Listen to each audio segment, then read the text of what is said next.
Yeshua the Savior, Bible-based non-denominational ministry. प्रभु यीशु के नाम में आप सभी को शालोम, प्रेज द लॉर्ड, जय मसीह की। यीशु द सेवियर मिनिस्ट्री और मैं प्रभु यीशु मसीह में आपका भाई जेम्स, आप सभी का इस प्रकाशित वाक्य के अध्ययन में बहुत बहुत स्वागत और परमेश्वर का धन्यवाद करते हैं।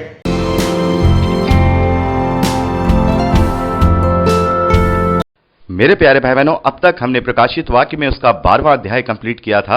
आज समय है कि हम 13वें अध्याय पहले वचन से अपने अध्ययन को शुरू करें। तो यहां 13वें अध्याय में हम दो पशुओं के विषय में अध्ययन करते हैं और अभी तक हमने देखा छठी तुरही फूकने से लेकर 7वीं तुरही के फूकने तक एक समय काल चला जो 3.5 साल का समय काल था, जिसमें 2 गवाह परमेश्वर ने इस धरती पर भेजे। और जैसा मैंने आपको बताया, जो 7 साल का महाक्लेश का समय है, जिसे इंग्लिश में 7 ईयर ट्रिब्यूलेशन पीरियड बोलते हैं, उसका आधा काल यानी 3.5 साल छठी मोहर और 7वीं मोहर को खोले जाने के बीच में होगा। और अब ये आगे का जो बचा हुआ 3.5 साल का जो क्लेश का जो काल है, ये 7वीं तुरही को फूके जाने के बाद का होगा। और यही वो काल होगा जब शैतान बड़े क्रोध के साथ इस धरती पर अपना अंतिम दांव मसीह विरोध के लिए करेगा, परमेश्वर के विरोध के लिए करेगा। यह उसका अब तक का सबसे बड़ा दांव होगा, सबसे बड़ी वो शक्ति होगी। अब तक जो उसने किया था इस धरती पर प्रभु के लोगों के विरोध में, वो किसी देश की शक्ति को उभारा, किसी राजा को उभारा, कभी किसी को उभारा, लेकिन यहां अब जो वो मसीह विरोधी को लेकर के आएगा, वो मसीह जैसा दिखाई देगा और वो पूरी दुनिया में एक छत्र पावर के रूप में होगा। ये अंतिम प्रहार के रूप में इस हम शैतान के कार्य को इस 13वें अध्याय में देखेंगे। तो यहां पर हम देखते हैं 13वें अध्याय पहले वचन से, तब मैंने एक पशु को समुद्र में से निकलते हुए देखा, जिसके 10 सींग और 7 सिर थे। उसके सींगों पर 10 राजमुकुट और उसके सिरों पर परमेश्वर की निंदा के नाम लिखे हुए थे। जो पशु मैंने देखा वह चीते के समान था और उसके पांव भालू के से थे और उसका मुंह शेर जैसा था। उस अजगर ने अपनी सामर्थ्य और अपना सिंहासन और बड़ा अधिकार उसे दे दिया। तो मेरे प्यारे भाई बहनों, यहां पर हम देखते हैं कि यूहन्ना को समुद्र में से एक पशु निकलता हुआ दिखाई देता है, जिसका वर्णन हमने देखा कि उसके 10 सींग हैं, उसके 7 सिर हैं, सींगों पर 10 राजमुकुट हैं, सिरों पर परमेश्वर की निंदा के नाम लिखे हुए हैं। वो देखने में चीते के समान है, उसके पांव भालू के समान, मुंह शेर का समान। और उस अजगर ने यानी उस शैतान ने अपना पूरा सामर्थ और पूरा अधिकार उस पशु को दे दिया। और हमने 12वें अध्याय का जब अध्ययन किया था, तो वहां पर भी हमने जो शैतान का वर्णन देखा था, तो शैतान को भी वहां एक लाल अजगर के रूप में दिखाया गया था। और उसके भी 7 सिर थे, 10 सींग थे और उसके सिरों पर 7 राजमुकुट थे। लेकिन यहां पर जो पशु हम देख रहे हैं और जो अजगर का रूपांतरण दिखाया गया है, उसमें यह फर्क है कि वहां भी उसके 7 सिर हैं और यहां भी 7 सिर हैं, और वहां भी 10 सींग हैं, यहां भी 10 सींग हैं। लेकिन जो राजमुकुट हैं, वो जो मुकुट हैं, ऊपर जो ताज हैं, पहले हमने जब शैतान का वर्णन देखा अजगर के रूप में, उसके सिरों पर वो मुकुट हैं। और यहां पर हम सींगों पर देखते हैं, सींगों पर अब 10 राजमुकुट हैं, 7 नहीं बल्कि 10 राजमुकुट हैं। तो आखिर ये पशु, या जो हम 12वें अध्याय 3रे वचन में शैतान के स्वरूप को देखते हैं, एक बड़े अजगर के रूप में देखते हैं जिसके 7 सिर हैं, वो ये जो स्वरूप है, ये किस चीज को इंडिकेट करता है? मेरे प्यारे भाई बहनों, यहां पर ये जो स्वरूप है शैतान की शक्तियों को इंडिकेट करता है। शैतान ने जो मनुष्यों के विरोध में, या हम कहें जो प्रभु की प्रजा है, प्रभु के लोग हैं, उनके विरोध में जो अपनी शक्तियों को उभारा है, वो यहां पर ये स्वरूप प्रदर्शित करते हैं। पहले तो मैं आपको उस अजगर का जो 12वें अध्याय में हमने पढ़ा था, जिसके 7 सिर, 10 सींग और उसके 7 सिरों पर राजमुकुट हैं, वो किस बात को इंडिकेट करते हैं? मेरे प्यारे भाई बहनों, इस बात को समझने के लिए हमें प्रकाशित वाक्य उसका 17वां अध्याय उसके 9वें वचन से लेके 13वें वचन तक पढ़ना होगा, जिससे ये गुत्थी हमारी सुलझ जाएगी। यहां पर लिखा है, उस बुद्धि के लिए जिसमें ज्ञान है यही अवसर है। वह 7 सिर 7 पहाड़ है जिन पर स्त्री बैठी है। वह 7 राजा भी हैं, 5 तो हो चुके हैं और एक अभी है और एक अभी तक आया नहीं, और जब आएगा तो कुछ समय तक उसका रहना भी अवश्य है। तो मेरे प्यारे भाई बहनों, यहां पर हम इन सिरों का वर्णन देखते हैं। यहां पर लिखा है कि ये जो 7 सिर दिखाई दे रहे हैं, ये 7 पहाड़ है और ये 7 राजा भी हैं, यानी कि वो 7 पहाड़ भी हैं और 7 राजा भी हैं। तो 7 राजा यानी कि जो उसके जो 7 सिर हैं वो 7 राजाओं को इंडिकेट करते हैं। और उन राजाओं के विषय में यहां पर यूहन्ना को दर्शन मिलता है कि उसमें से 5 आ चुके हैं, एक अभी है और एक का अभी आना बाकी है और कुछ समय तक वो राज करेगा। तो इसका मतलब यह है कि ये जो अजगर है, इसके जो 7 सिर हमें दिखाई दे रहे हैं 12वें अध्याय प्रकाशित वाक्य में, वो 7 राजा हैं, 7 राज्य हैं और उन्होंने जो प्रभु के लोग हैं उन पर अत्याचार किया, उन्हें सताव किया, उन्हें परेशान किया। तो ये कौन है? जैसे कि यूहन्ना को दर्शन मिलता है कि इनमें से 5 हो चुके हैं, एक अभी है और एक अभी आने वाला है। तो ये जो दर्शन है हम देखते हैं ये 2000 साल पहले दिया गया है। उस समय काल के रूप में देखें तो हम उसे प्रभु यीशु मसीह का समय काल कहेंगे। तो उस समय से पहले अगर हम ऐसे 5 राजाओं का या 5 राज्यों के विषय में देखें जिन्होंने इजरायली जाति को सताया है, तो उनमें से सबसे पहला जो राज्य और जो शक्ति है वो मिस्र की है, जिसे हम पढ़ते हैं कि जो इजरायली थे वो मिस्र की गुलामी में थे और उनका जो राजा फिरौन था वो उन्हें बहुत तकलीफ देता है, बहुत परेशानी में उन्हें डालता है, बड़ी ही उनको मशक्कत करवाता है, मेहनत करवाता है, बहुत ही उनकी हालत बुरे थे। तो ये पहली शक्ति जो उस लाल अजगर को हम यहां 12वें अध्याय में पढ़ रहे हैं, अभी हम 13वें अध्याय के उस पशु के विषय में भी बात करेंगे। पहले हम ये देखेंगे कि अजगर का स्वरूप क्या है।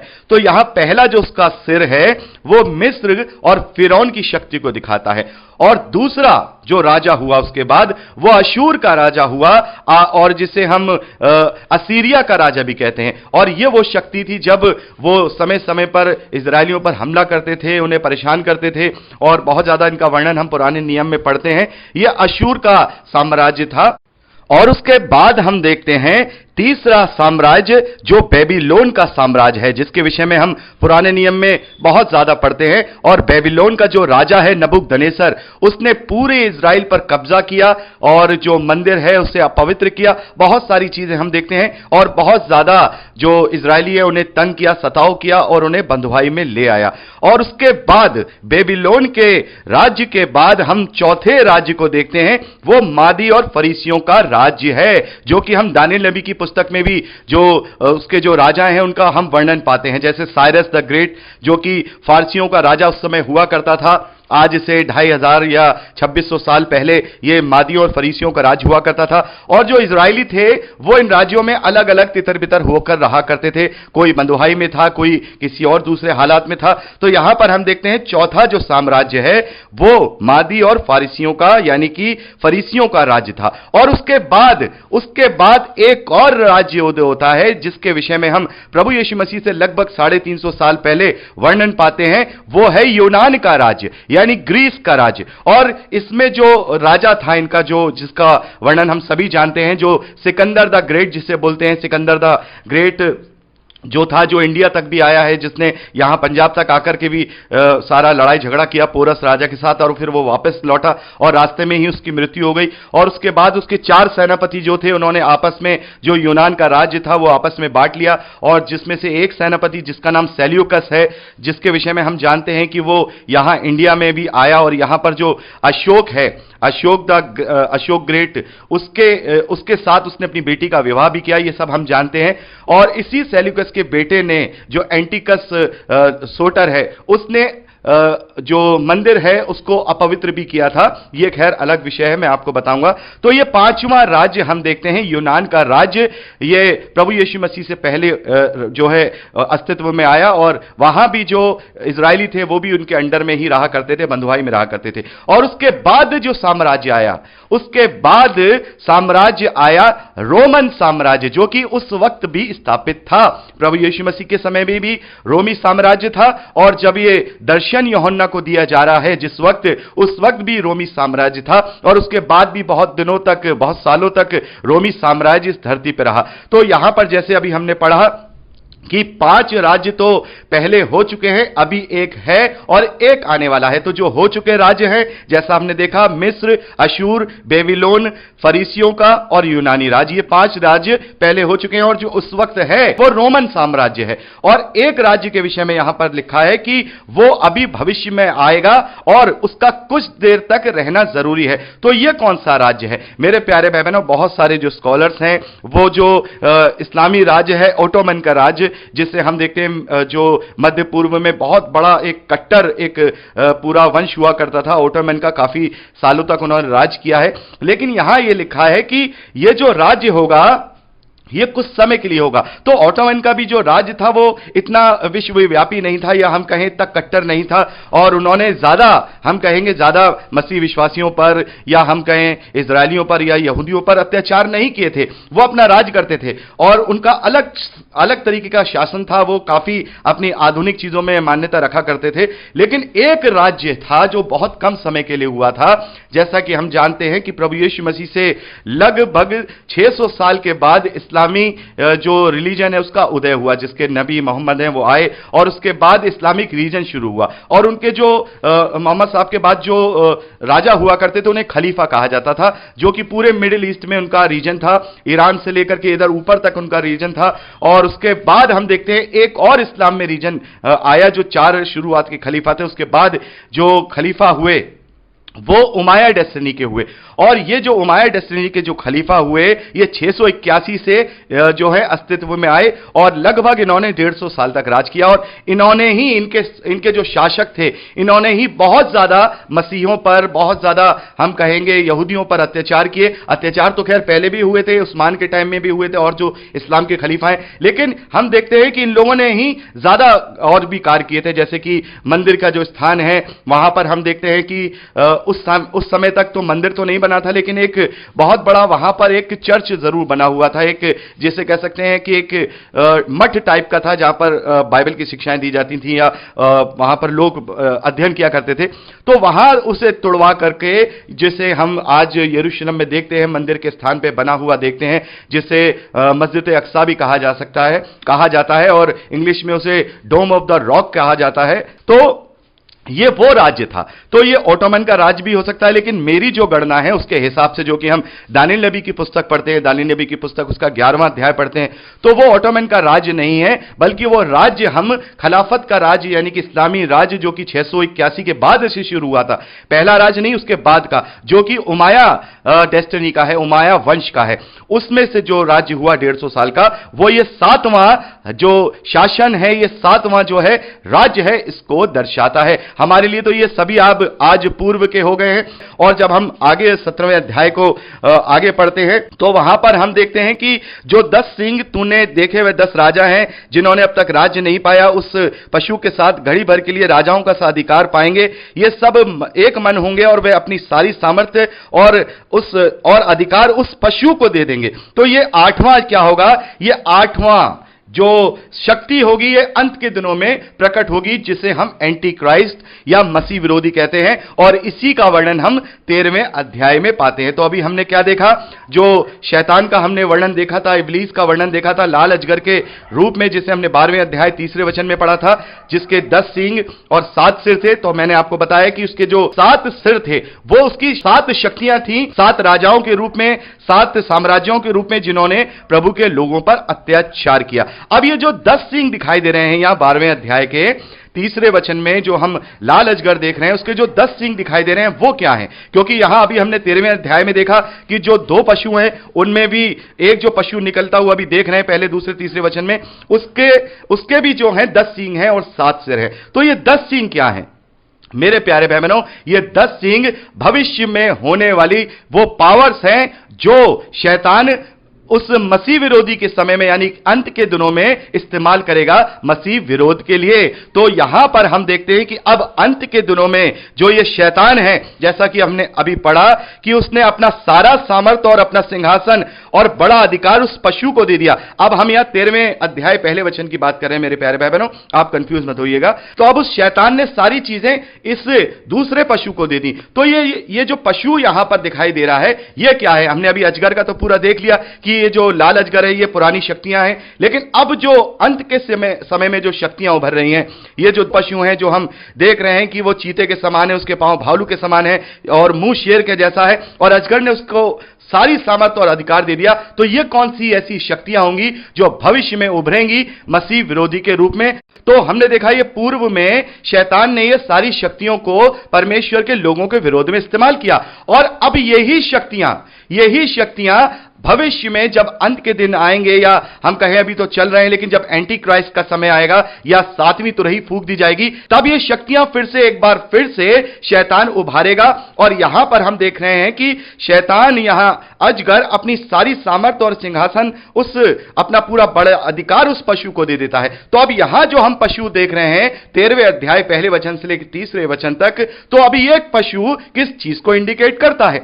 तो यहां पर हम क्या देख रहे हैं? इस पशु के 7 सिर हैं और 7 सिरों पर 10 सींग हैं, और 10 सींगों पर 10 राजमुकुट हैं। और उन सींगों पर तो 10 राजमुकुट हैं, लेकिन जो सिर हैं, यानी जो राजमुकुट हैं, वो सींगों पर हैं, सरों पर नहीं। और सरों पर जो 7 सिर हैं, उनमें परमेश्वर की निंदा के नाम लिखे हुए हैं। तो ये कौन सी शक्तियां हैं? जैसा मैंने आपको बताया, जो लाल अजगर है उसके जो 10 सींग दिखाए गए थे, वो भविष्य में जो शक्तियां हैं उनको इंडिकेट करती हैं। तो अब यहां पर हम देखते हैं कि जैसा कि अभी हमने देखा कि पहला ट्रिब्यूलेशन का पीरियड, जो आधा पीरियड है, वो पूरा हो चुका। छठी तुरही को फूके जाने से लेकर 7वीं तुरही को फूके जाने के बीच में हमने देखा 2 गवाह आए थे, और हमने वहां पर देखा था कि उससे पहले भी एक ऐसी संस्था का अगुवा, एक ऐसी संस्था का लीडर उस वक्त पूरी दुनिया में अपनी प्रभुता कायम करने में लगा हुआ है। और जैसा हमने वहां बात की थी कि ये जो है ये मसीह विरोधी होगा,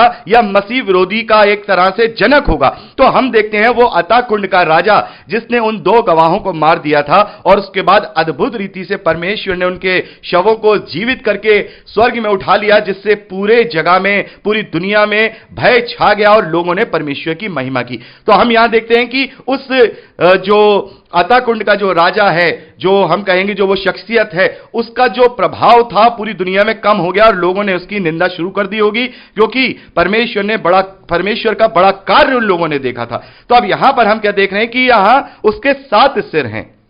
तो ये 7 सिर क्या हैं? जब हम आगे पढ़ते हैं 30वें वचन में, मैंने उसके सिरों में से एक पर ऐसा भारी घाव लगा देखा, मानो वह मरने पर है। फिर उसका प्राण घातक घाव अच्छा हो गया, और सारी पृथ्वी के लोग उस पशु के पीछे पीछे अचंभा करते हुए चले। यहां पर हम देखते हैं कि जो ये 7 सिर हैं, इनमें से एक सिर पर प्राण घातक घाव लगा हुआ है। तो ये 7 सिर क्या हैं? मेरे प्यारे भाई बहनों, ये जो 7 सिर हैं, ये 7 प्रकार के अलग अलग मसीही विरोधी कल्ट हैं। यानी है तो मसीह विश्वासी संस्थाएं, लेकिन ये सब कल्ट संस्थाएं हैं जो कि मसीह की मूल शिक्षाओं से ये आपत्ति रखती हैं, और ये अपनी अपनी थ्योरियां लेकर के आती हैं। और इनमें से जो ये घाव लगा हुआ सिर है, मेरे प्यारे बहनों, ये वही संस्था का अगुवा है, जो संस्था भी हम देखते हैं जिसने उन 2 गवाहों को हरा करके मार दिया, जिसने 5 महीने की पीड़ा दी, और पूरी दुनिया में वो अपनी प्रभुता कायम करना चाहता था, अपने कल्ट को लेके आना चाहता था। तो यहां हम क्या देखते हैं? जब 2 गवाहों को उठाया गया, तब पूरी दुनिया से उसका जो भी प्रभाव था वो कम हो गया। इसीलिए ये जो सिर है, यहां पर हम देख रहे हैं कि वो एक घाव लगा हुआ है, एक प्राण घातक घाव लगा हुआ है। और यहां पर हम क्या देखते हैं कि एकदम से उसका घाव अच्छा भी हो गया। तो यहां पर हम देखते हैं कि जो उसके 7 कल्ट हैं, यहां पर जो और 7 प्रकार के जो कल्ट हैं, यानी एक तो वो हो गया, 6 प्रकार के और कल्ट हैं। तो यहां पर ये जो शक्ति है, जो ये शक्ति दिखाई जा रही है कि शैतान ने पूरा अधिकार, पूरा सामर्थ्य उसे दे दिया।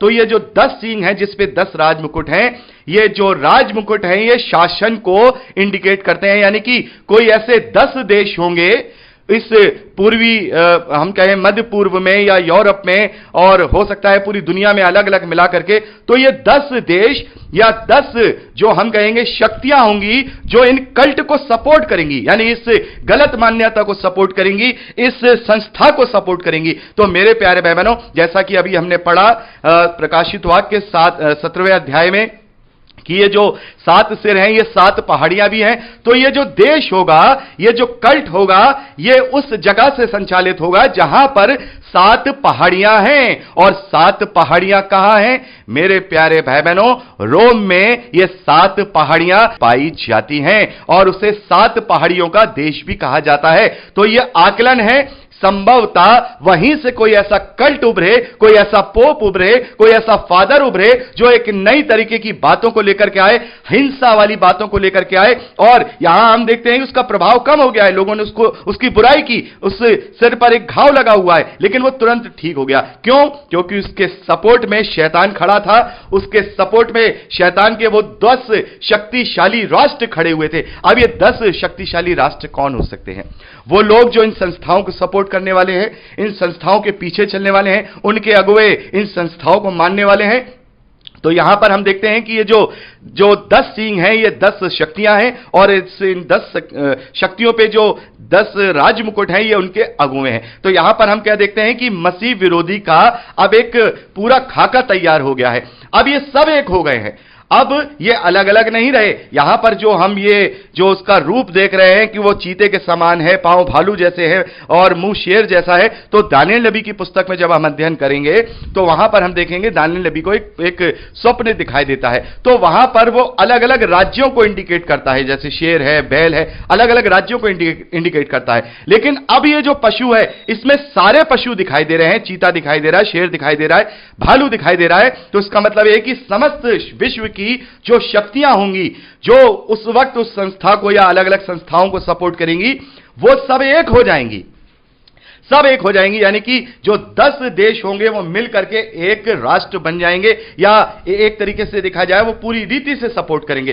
तो यहां पर हम देखते हैं कि ये जो पशु है, ये मसीह विरोधी का एक तरीके से देखा जाए उसका एक भूमिका यहां पर बन रही है कि 10 देश मिलकर के इन कलीसियाओं को सपोर्ट कर रहे हैं। और ये जो 7 सिर है, ये 7 अलग अलग कलीसियाएं जो गलत तरीके से प्रचार कर रही हैं, वो अब एक हो गई हैं, क्योंकि वो सभी जो हैं वो हम कहेंगे कि शैतान के द्वारा ही संचालित है। तो उनमें आपस में एक होने में कोई भी ज्यादा देर नहीं लगेगी। तो वहां पर ये सारे जितने भी मसीह विश्वासियों के अलग अलग कल्ट हैं, ये सब मिलकर के एक ताकत बनेंगे जो गलत शिक्षाओं वाली जो कल्ट्स हैं या डिनोमिनेशन है। तो मेरे प्यारे भाई बहनों, यहां पर शैतान मसीह के विरोध में मसीह लोगों को ही उभारेगा, मसीही देशों को ही उभारेगा, जो वो लोग जो गलत शिक्षाओं में चल रहे हैं।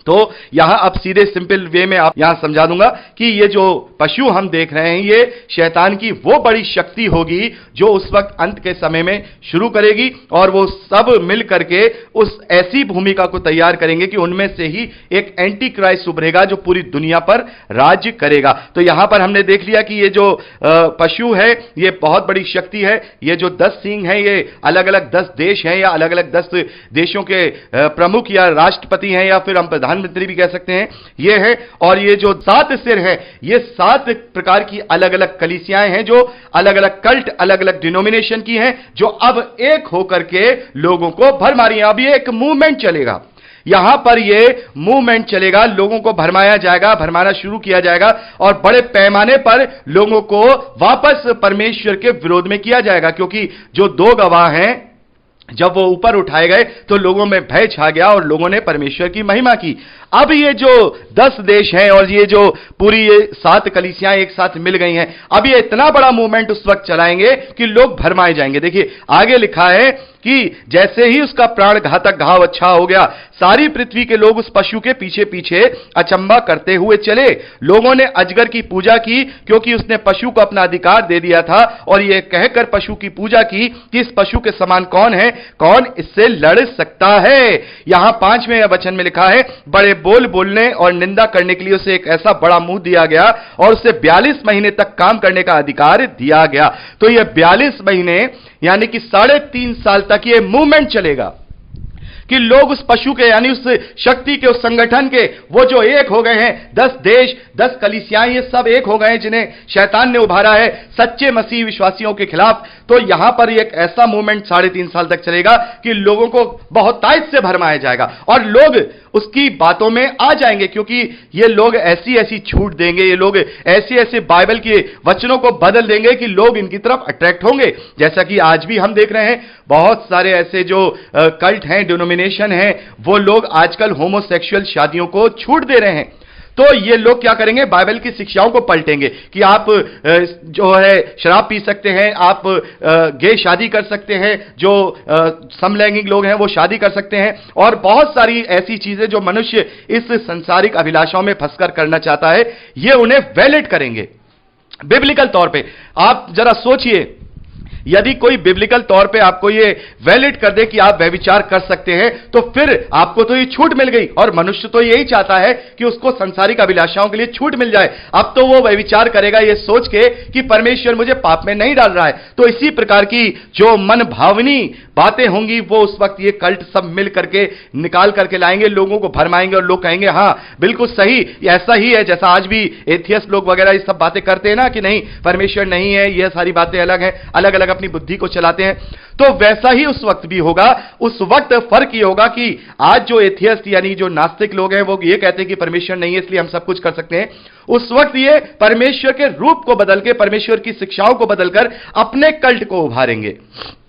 तो मेरे प्यारे बहनों, जैसा भी हमने यहां देखा कि उसे बड़े बोलने और निंदा करने के लिए बड़ा मुंह दिया गया और उसे 42 महीने तक काम करने का अधिकार दिया गया, यानी कि इस 42 महीने तक वो अपना काम करेगा और पूरी रीति से वो पूरी दुनिया में कार्य करेगा। तो यहां एक देखने वाली चीज है, ये जो मूवमेंट चल रहा है ये एक व्यक्ति का नहीं है, तो ये मसीह विरोधी नहीं है, लेकिन मसीह विरोधी की यहां इस वक्त भूमिका बन रही है। यानी कि 10 अलग अलग देश, 7 अलग अलग कलीसियाएं, ये सब मिलकर एक हो गई और एक होकर के पूरे दुनिया पर अब वो अपना प्रचार का कार्य पूरा करने में लगे हुए हैं। आगे लिखा है, उसने परमेश्वर की निंदा करने के लिए अपना मुंह खोला, उसके नाम और उसके तंबू अर्थात स्वर्ग में रहने वालों की निंदा करे।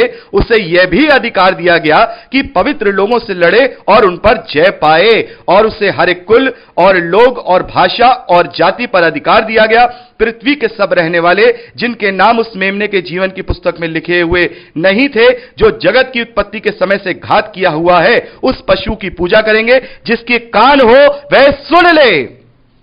तो उस वक्त का माहौल क्या होगा, पूरी दुनिया भरमाई जा रही होगी, पूरी दुनिया भरमाई जा रही होगी, और यहां पर जो पवित्र लोग होंगे, जो सच्चा वचन लेके चल रहे होंगे, उन पर भी ये प्रबल हो जाएंगे, उन पर भी ये प्रबल हो जाएंगे, उन पर भी ये उत्पीड़न करेंगे और वो उनसे लड़ करके जय पाएंगे। तो इसका मतलब यह है कि पूरी दुनिया में एक अलग तरीके की शिक्षा जो ये 7 कलीसियाएं मिलकर के लोगों को परोसेंगी और ये 10 देश या 10 महाशक्तियां उन्हें सपोर्ट करेंगी। तो ये 3.5 साल तक का ये मूवमेंट उस पशु के रूप में यहां पर दिखाया गया है। अभी एंटी क्राइस्ट नहीं आया है, आप इस बात को ध्यान रखिए।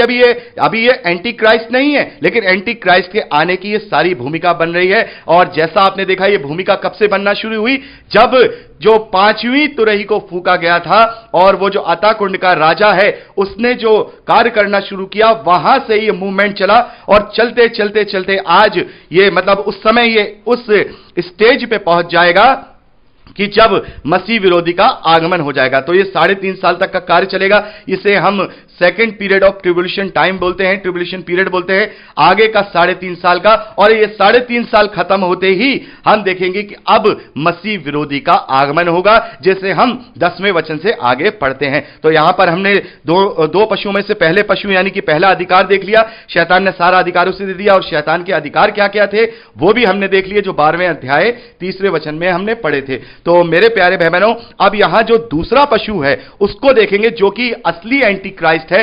वो कैसे निकलेगा, वो कैसे आएगा। मेरे प्यारे बहनों, जैसा कि हम अध्ययन कर रहे हैं और मैं बार बार कह रहा हूं कि ये जो मसीह विरोधी होगा, या ये जो सारी मसीह विरोधी गतिविधियां हो रही हैं अलग अलग कल्ट्स के द्वारा, अलग अलग देशों के द्वारा, ये मसीही होंगे, ये मैं बार बार कह रहा हूं। तो मैं ये किसके बिहाफ पे कह रहा हूं, क्योंकि मेरे प्यारे बहनों, यूहन्ना इसके विषय में हमें पहले बता चुके हैं। यूहन्ना की पहली पत्री उसका 2रा अध्याय और उसके 18वें वचन को जब हम पढ़ते हैं तो वहां पर यूहन्ना लिखते हैं, हे लड़कों, ये अंतिम समय है, और जैसा तुमने सुना है कि मसीह विरोधी आने वाला है, उसके अनुसार अब भी बहुत से मसीह विरोधी उठ खड़े हुए हैं। यानी कि उस असली मसीह विरोधी से पहले भी बहुत सारे छोटे छोटे अलग अलग मसीह विरोधी उस समय में भी थे, और उसके बाद भी रहे, और आज भी हैं, और उस समय में भी होंगे। यानी कि उस मसीह विरोधी जो एक पुरुष होगा, जो पाप का पुरुष, जो विनाश का पुरुष है, वो जो आएगा, उससे पहले भी मसीह विरोधी हैं, और उससे पहले भी मसीह विरोधी होंगे। लेकिन वो उस मसीह विरोधी की तरह नहीं होंगे, लेकिन वो प्रभु का विरोध करने वाले होंगे। तो यहां देखिए आगे जो देखने वाली बात है, यहां पर 19वें वचन में यूहन्ना लिखते हैं, वे निकले तो हम ही में से हैं, पर हम में के थे नहीं। तो यहां पर यूहन्ना क्या कह रहे हैं? ये मसीह विरोधी मसीहों में से ही निकले हैं, लेकिन वो हम में के नहीं थे। यानी कि उनकी शिक्षाएं हमारी जैसी नहीं थी। उनकी शिक्षाएं, वो अपने आप को कहते तो मसीह हैं, लेकिन उनकी शिक्षाएं विपरीत हैं, शैतान की भरमाई हुई शिक्षाएं हैं। तो इसका मतलब यह है कि जो मसीह विरोधी होते हैं वो मसीही में से निकलते हैं, क्योंकि अन्य जातियों को या गैर मसीहों को इस बात से क्या मतलब? उन्हें अपने ही कामों से फुर्सत नहीं है, तो वो मसीह का विरोध क्या करेंगे? और वो मसीह का अगर विरोध भी करेंगे तो वो तो इनकार करने वाले हैं, तो वो तो पहले से ही मसीह विरोधी हैं। तो मसीह विरोधी का मतलब यह है कि झूठा मसीह, यानी कि अपने आप को वो कहे तो मसीह विश्वासी, लेकिन उसकी जो शिक्षाएं हैं वो मसीह की शिक्षाओं से विपरीत हो, तो वो व्यक्ति या वो संस्था या वो देश मसीह विरोधी कहलाया जाता है। तो यहां पर यह सिद्ध होता है कि जो अंत के दिनों में जो उस वक्त मसीह विरोधी, जो असली मसीह विरोधी है, उसका जब आना होगा, उससे पहले बहुत सारे छोटे छोटे मसीह विरोधी लोग जो होंगे, जो देश होंगे, वो सब मिलकर एक शक्ति बनेंगे, ताकि वो महाशक्ति मिलकर के एक उस शक्ति को उभार सकें, जो एक पुरुष है, जो पाप का पुरुष है, जो विनाश का पुत्र है, यानी कि जो असली एंटी क्राइस्ट है, जो एक मनुष्य है, उसको उभार सके। तो यहां पर हम अब प्रकाशित वाक्य उसके 13वें अध्याय 10वें वचन से आगे पढ़ेंगे। यहां लिखा है, जिसको कैद में पड़ना है वह कैद में पड़ेगा, जो तलवार से मारेगा अवश्य है कि वह तलवार से मारा जाएगा। पवित्र लोगों का धीरज और विश्वास इसी में है। तो मेरे प्यारे भाई बहनों, अभी हमने पहले वचन से लेकर 9वें वचन तक देखा कि 3.5 साल तक एक महाक्लेश का समय चलेगा, जहां पर ये मसीह विरोधी शक्तियां, जो पवित्र लोग हैं, उन्हें सताएंगी। और हमने 7वें वचन में पढ़ा, उससे यह भी अधिकार दिया गया कि वे पवित्र लोगों से लड़े और उन पर जय पाए, यानी कि पवित्र लोग उनसे हारेंगे, उन्हें वो परेशान करेगा। तो उनके लिए ये जो 10वां वचन है, उनके लिए दिया गया है एक धीरज को लेकर के, एक सांत्वना के रूप में, कि वो इस बात से वो उत्साहित हों कि जिसे कैद में पड़ना है वो कैद में पड़ेगा। यानी कि ये जो जितने भी तमाम मसीह विरोधी हैं, या आने वाला जो मसीह विरोधी है, ये सब कैद में पड़ने वाले हैं, और इन्हें कैद में पड़ना होगा।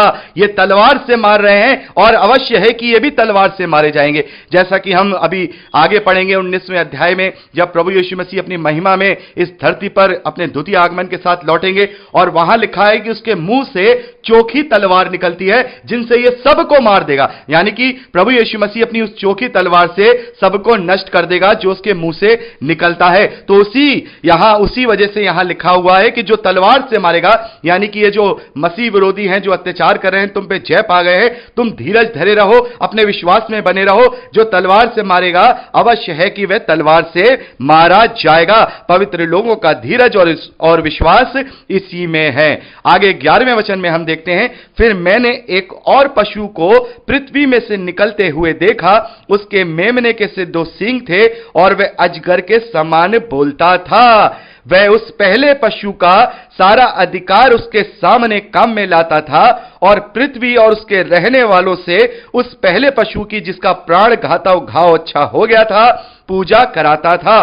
13वें वचन में लिखा है, वह बड़े बड़े चिन्ह दिखाता था, यहां तक कि मनुष्यों के सामने स्वर्ग से पृथ्वी पर आग बरसा देता था, उन चिन्हों के कारण जिन्हें उस पशु के सामने दिखाने का अधिकार उसे दिया गया था। वह पृथ्वी के रहने वालों को भरमाता था, और पृथ्वी के रहने वालों से यह कहता था कि जिस पशु के तलवार लगी थी वह जी गया है, उसकी मूर्ति बनाओ। तो मेरे प्यारे भाई बहनों, यहां पर हम क्या देखते हैं? एक और पशु को यहां पर निकलता हुआ देखते हैं, जिसे यूहन्ना अपने दर्शन में देख रहे हैं। और ये जो पशु है, ये पृथ्वी में से निकलता है। पृथ्वी में से निकलता है और उसके मेमने से 2 सींग है और वह अजगर के समान बोलता है। तो मेमने के 2 सींग यहां पर किस बात को इंडिकेट करते हैं?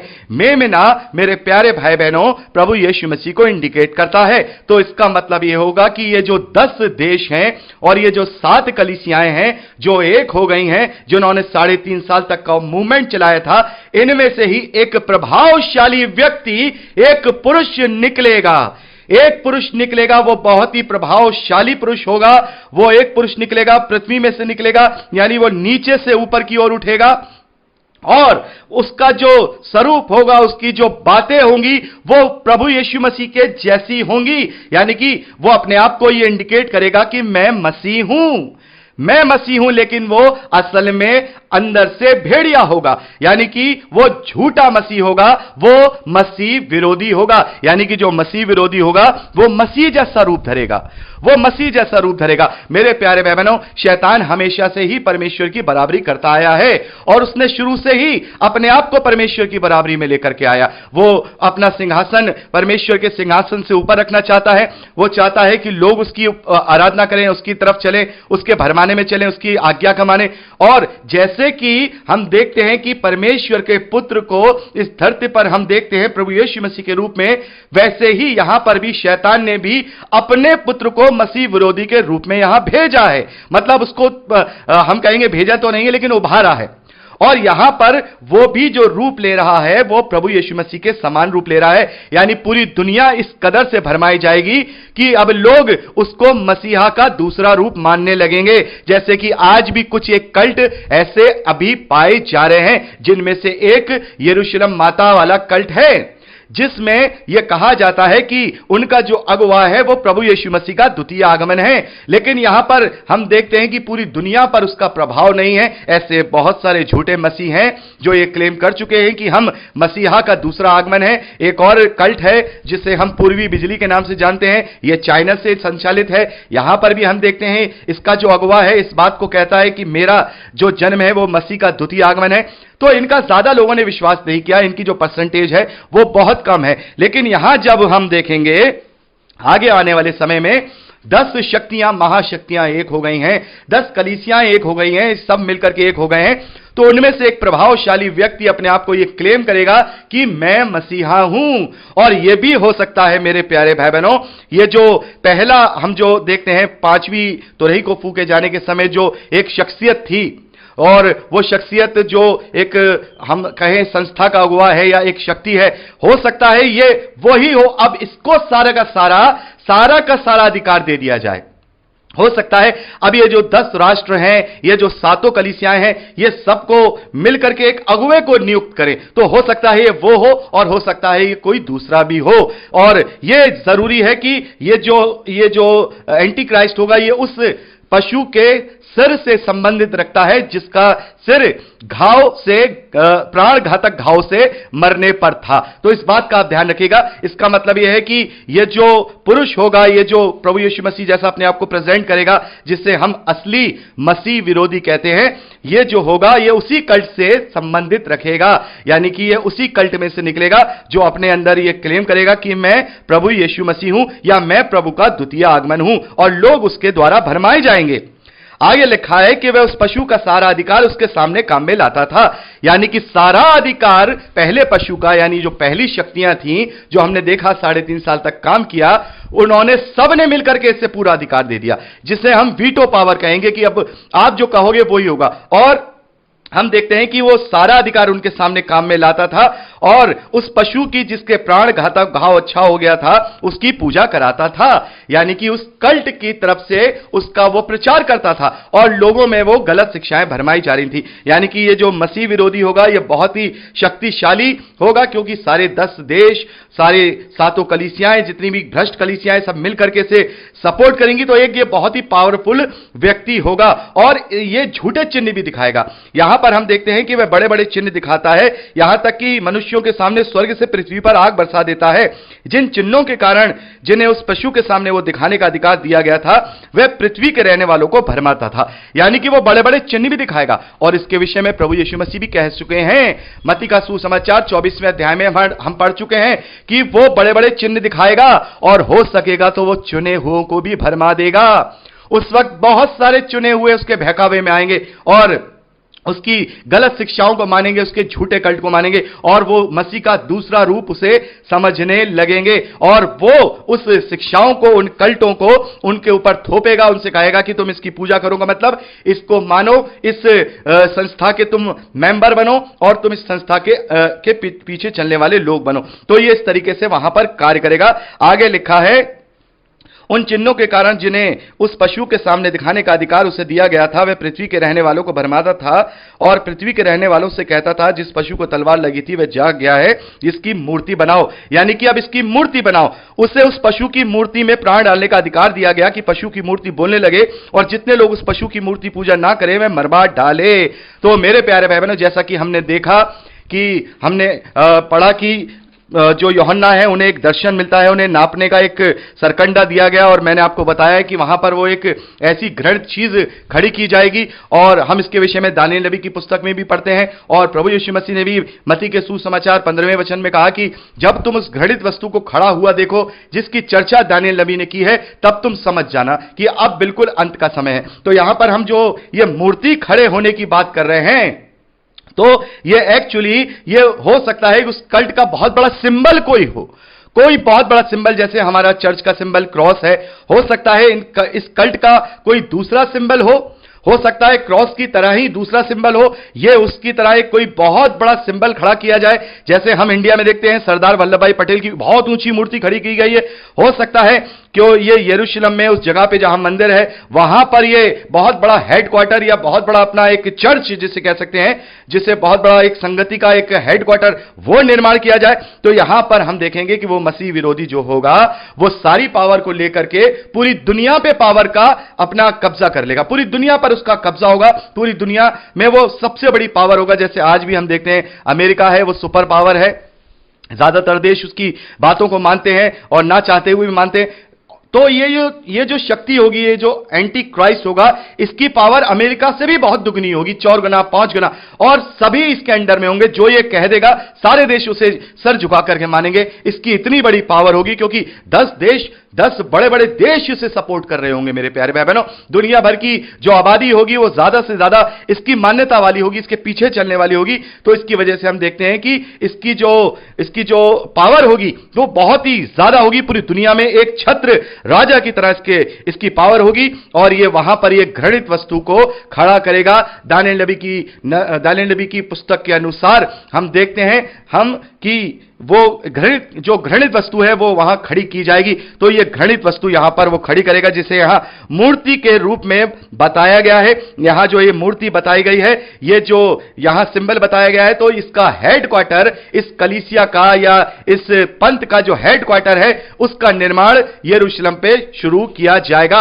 और आगे देखते हैं कि वो लोगों से कहेगा कि तुम इसको मानो, और जो इसे नहीं मानेगा, जो मेरे कल्ट को नहीं मानेगा, जो मेरे पीछे नहीं चलेगा, जो इस मूर्ति की पूजा नहीं करेगा, उसे वो मरवा डालेगा, यानी सच्चे मसीह विश्वासियों को मरवा डालेगा। तो मेरे प्यारे भाई बहनों, आप में से बहुत सारे भाई बहनों को ये मन में सवाल उठ रहा होगा कि अभी तक जितना हमने अध्ययन किया है, अभी तक हमें रैप्चर के विषय में कुछ बात पता नहीं चली, कि रैप्चर कहीं हमें दिखाई नहीं दिया। और यहां पर भी हम देखते हैं कि पवित्र लोग हैं, ऐसे लोग हैं जो उसकी छाप नहीं ले रहे हैं, ऐसे लोग हैं जो उस मूर्ति की पूजा नहीं कर रहे हैं, उन्हें मरवा डाला जा रहा है। तो इसका मतलब अभी रैप्चर नहीं हुआ है। और जब हम आगे पढ़ेंगे तो यह बात क्लियर हो जाती है कि एंटी क्राइस्ट के समय में जिन लोगों ने अपने हाथ पे और माथे पर मोहर नहीं ली थी, वो उस 1000 साल के राज में भी जीवित होकर प्रभु के साथ राज करेंगे। तो इसका मतलब उस समय तक भी अभी रैप्चर नहीं हुआ है। लेकिन फिर भी जैसा मैं हमेशा कहता हूं कि हम कोई दावा नहीं कर सकते, हो सकता है कुछ बातें हमें समझ में ना आ रही हो,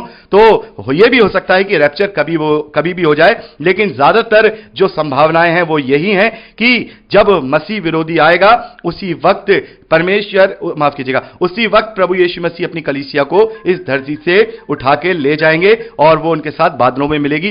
प्रभु यीशु मसीह उन्हें किसी भी प्रकार के क्रोध में या किसी भी प्रकार के क्लेश में नहीं पड़ने देंगे। अब तक हमने जो अध्ययन किया उसमें हमने देखा, पहले वचन से लेकर 9वें वचन तक हमने एक पशु को देखा जो समुद्र में से निकला था, और हमने वहां ये जाना कि ये जो पशु है ये शैतान के वो अधिकारी होंगे, वो लोग होंगे, वो मसीह विरोधी होंगे जो 10 महाशक्ति राष्ट्रों के रूप में और 7 भ्रष्ट कलीसियाओं के रूप में होंगे, जो एक साथ मिलकर मसीह विरोधी मूवमेंट चलाएंगे और मसीह विरोधी प्रचार करेंगे। यह 3.5 साल तक चलेगा। और उसके बाद हम जब दूसरे पशु को देखते हैं जो पृथ्वी में से निकलता है और उसके मेमने जैसे 2 सींग हैं, वो अजगर के समान बोलता है, तो यह असली एंटी क्राइस्ट होगा, जो एक पुरुष होगा, जो एक मनुष्य होगा, जो सिंगुलर मनुष्य होगा। अभी तक जितने भी हमने मूवमेंट देखे वो कोई एक मनुष्य नहीं है, वो अलग अलग संस्थाएं, अलग अलग शक्तियां, अलग अलग पावर्स, अलग अलग छोटे छोटे लोग जो मसीह का विरोध कर रहे थे वो थे। लेकिन जो असली पाप का पुरुष और विनाश का पुत्र, जिसे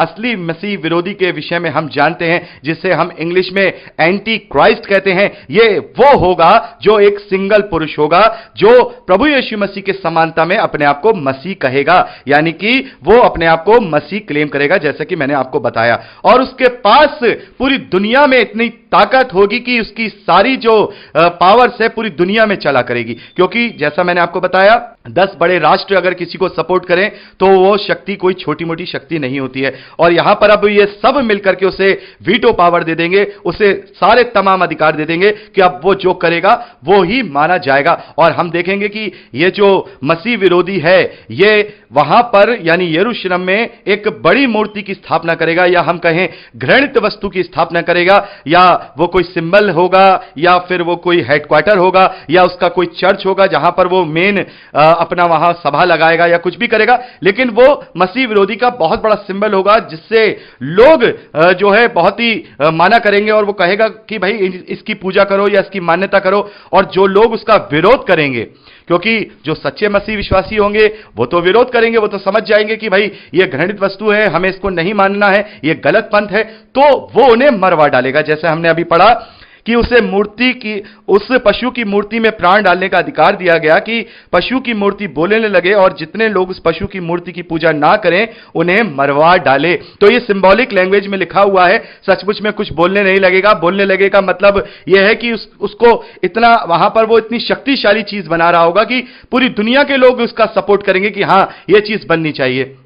साधारण वे में आज के परिवेश में मैं इसको अलग तरीके से बता रहा हूं, इसको उदाहरण मत लीजिए, कोई ये ना सोचने लगे कि इसको जोड़ करके देखे। मैं केवल उदाहरण के रूप में बता रहा हूं। जैसे कि अभी स्टैच्यू बना है सरदार जी का, सरदार वल्लभ भाई पटेल का, तो पूरा भारत उसको बड़ा ही हां भाई यहां स्टैच्यू बन रहा है, बड़ा सपोर्ट था पूरा भारत का कि हां ऐसा स्टैच्यू बनना चाहिए, भारत में कोई ऐसी बड़ी चीज बननी चाहिए। ऐसे ही पूरी दुनिया का सपोर्ट उस मसीह विरोधी को होगा जिसे लोग मसीहा समझ रहे होंगे, लेकिन असल में वो मसीह विरोधी होगा, झूठी शिक्षाओं का, और वो उस सिंबल को बनाने के लिए, उस मूर्ति को बनाने के लिए उसका सपोर्ट करेंगे। जो लोग विरोधी होंगे वो लोग मार डाले जाएंगे, वो उन्हें सबको मार देगा। और आगे देखिए वो बहुत ही बड़ी एक काम करेगा जिसकी वजह से अब रैप्चर का किया जाना बहुत जरूरी हो जाएगा। आगे 16वें वचन में हम देखते हैं, उसने छोटे बड़े धनी कंगाल स्वतंत्र दास सबके दाहिने हाथ या उसके माथे पर एक एक छाप करा दी कि उसको छोड़ जिस पर यह छाप अर्थात उस पशु का नाम या उसके नाम का अंक हो,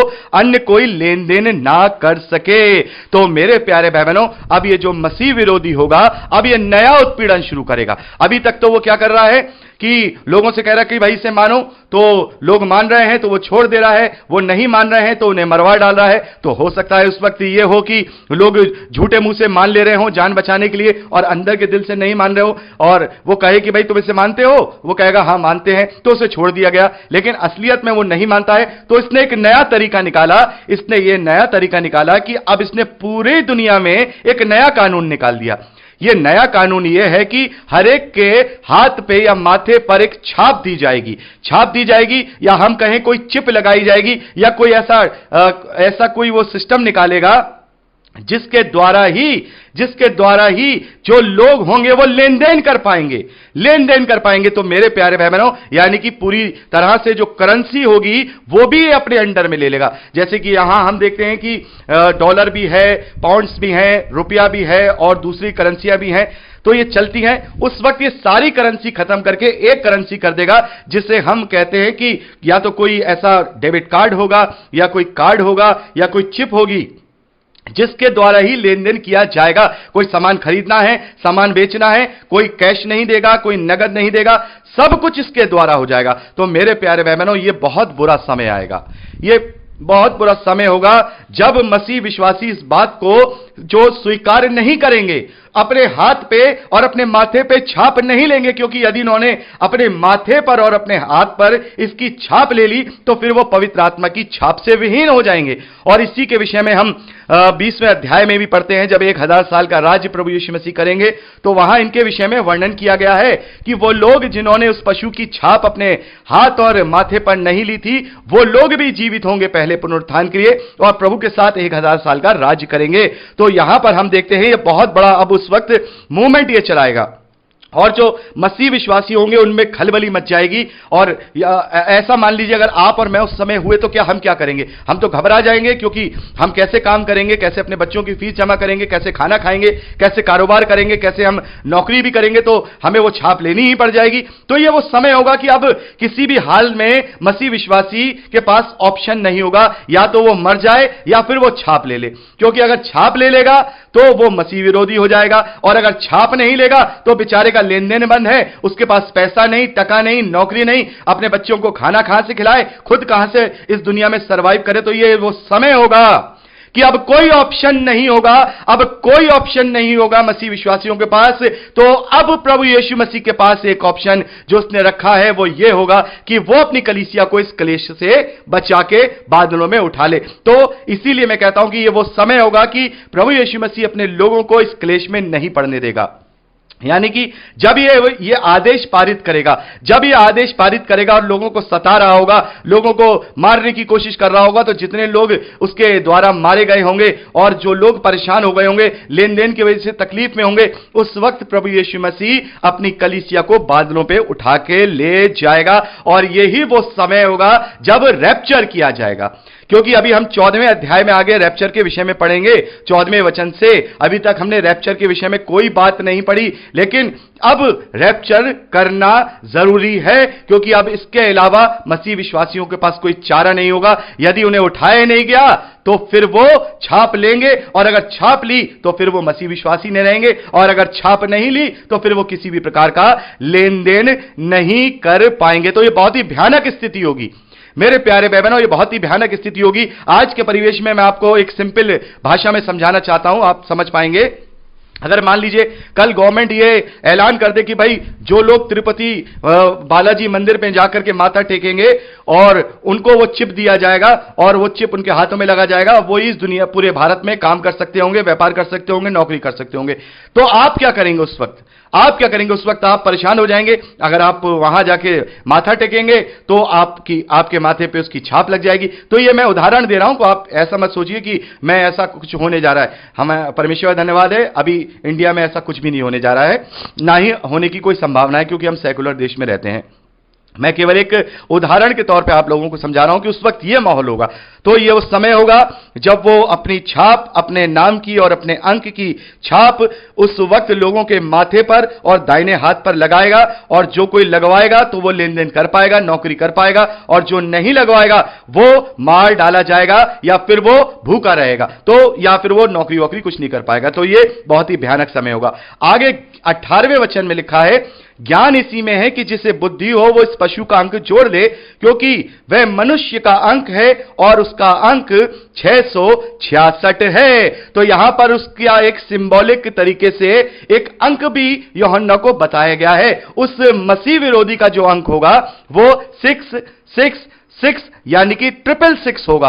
और यहां पर यूहन्ना कहते हैं कि इस अंक को जोड़ लो, यह उसका अंक का चिन्ह होगा। तो मेरे प्यारे भाई बहनों, भविष्य में यदि ऐसी कोई चिप या ऐसी कोई बात निकल के आए और उसमें अगर हमें 666 का कोई भी वर्णन मिले, तो हम उस वक्त यह समझ जाए कि यह एंटी क्राइस्ट का यह छाप है, यह उसी का अंक है। एक सिंबॉलिक रूप से, एक हम कहें इंडिकेशन के रूप में यहां पर उस अंक को बता दिया गया है, ताकि मसीह विरोधी जब आए तो मसीह विश्वासी समझ जाएं कि यह मसीह विरोधी है और यह चीज हमें अपने माथे दाहिने हाथ में नहीं ली है, क्योंकि इसका अंक 666 है। और बहुत सारे लोग आज अलग अलग तरीके से इसका कयास लगाते हैं, RFID चिप के लेके कहते हैं कि यह भी इसका अंक 666 है, कोई वीजा कार्ड को लेकर के कहता है, और बहुत सारे लोग तो आधार कार्ड को लेकर के भी कहने लगे थे कि इसका अंक 666 है, और आजकल तो कोरोना वायरस को लेकर के भी लोग कहने लगे कि इसका अंक 666 है। तो बहुत सारी बातें उस वक्त आज भी निकलती हैं और उस वक्त भी निकलेंगी। लेकिन मैं आपको बताना चाहता हूं कि जब यहां 18वें वचन में यहां साफ तौर पे अंक बताया गया है, तो फिर कोई अटकल की बात उस वक्त नहीं होगी, क्योंकि अंक को देने का मतलब ही यहां पर यह है ताकि मसीह विश्वासी आसानी से समझ जाएं कि यह जो चिप है, यह जो छाप है, यह मसीह विरोधी की है। यानी कि उनमें कोई मतभेद नहीं होगा, बिल्कुल साफ तौर पे पता लगेगा कि हां, इसका जोड़ने में जो अंक बन रहा है ये 666 बन रहा है। तो इसमें कोई आपसी मतभेद नहीं होंगे। अगर मतभेद होते तो यहां पर यह बात नहीं बताई जाती, क्योंकि यूहन्ना इस बात को यहां लिख रहे हैं कि बुद्धि उसी में है जो इस पशु का अंक जोड़ ले, क्योंकि वह मनुष्य का अंक उसका अंक 666 है, यानी कि 666 है।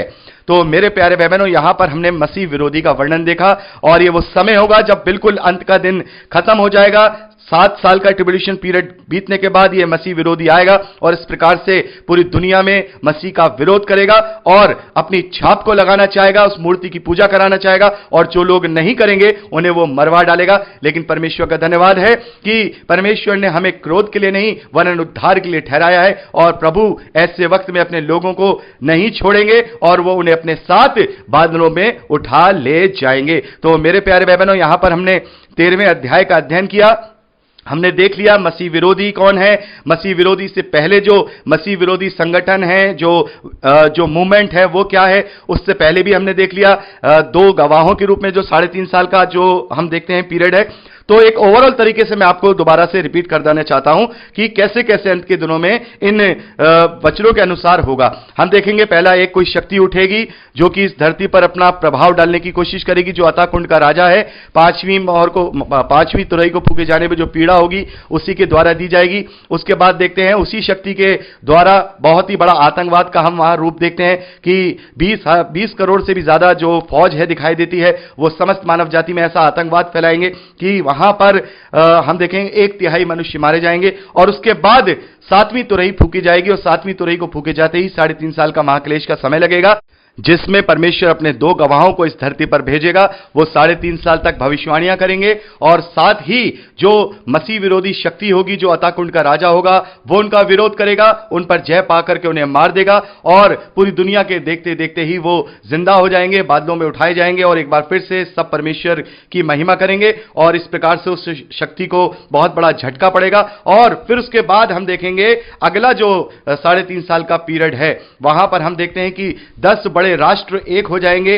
10 बड़े राष्ट्र मिलकर के उन भ्रष्ट कलीसियाओं को सपोर्ट करेंगे, उस कलीसिया को भी सपोर्ट करेंगे जिसने उन 2 गवाहों को मारा था, और उन्हें सपोर्ट करके एक बड़ा मूवमेंट चलाएंगे। 3.5 साल तक पूरी दुनिया में गलत झूठी शिक्षाओं का वहां पर प्रचार करेंगे, और उनमें से ही एक बहुत बड़ा शक्ति के रूप में एक मनुष्य उत्पन्न होगा जो मसीह विरोधी होगा, जो अपने आप को मसीह कहेगा, और उसके पास पूरी पावर होगी उन 7 संस्थाओं की, उन 10 देशों की, पूरी दुनिया की सारी पावर उसके पास होगी। और एक वो बहुत बड़ा कोई चिन्ह या बहुत बड़ा कोई मॉन्यूमेंट उस जगह पर खड़ा करेगा, पवित्र स्थान पर खड़ा करेगा, जिसे प्रभु यीशु मसीह ने घृणित वस्तु कहा है दानियल नबी की पुस्तक के अनुसार। तो वहां ये खड़ा करेगा और लोगों से कहेगा कि भाई तुम हमारी मान्यता को मानो, जो मानेगा वो बचेगा, जो नहीं मानेगा उसे मार डाला जाएगा।